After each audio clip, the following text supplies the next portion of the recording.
My name is Paul Ziska. I'm a guide and a hiking guide and a photographer in the Canadian Rockies here.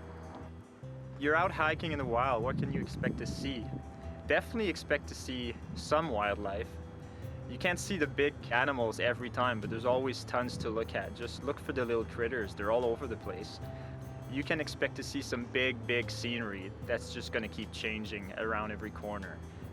The gorgeous lakes are everywhere, the glaciers, the snow-clad peaks. You're going to see things that you're gonna remember for a while, for sure.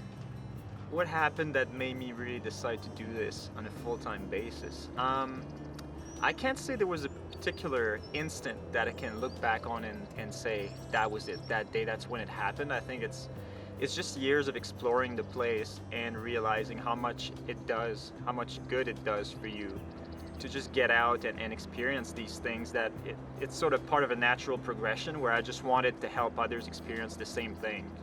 And guiding and photography were just two great ways to do that. So tips for beginner hikers. Definitely be mindful that the weather can change extremely quickly. It should be most people's main concern when they head out on the trail, because it's fairly fickle. You want to dress in layers ideally, so you can be comfortable and dry in all kinds of weather. When you're worried about how cold you are or how wet you are, the experience is just not as enjoyable. So make sure you bring all those layers. Chances are you're not going to need them, but if you do, you'll be so glad they're in your pack. So that's one big tip. The poles help a lot. You see them more and more on the trails. They help a lot with balance, and it's been shown that they do wonders for your knees in the long run too. So get some hiking poles. Tips for beginner photographers. You can take amazing pictures here with any camera, and that's really true.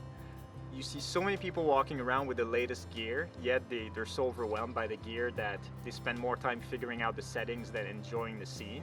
And sometimes, because you want to take that trophy picture back home, you miss out on the experience, and it's important to have fun. That's the main goal, have a good time.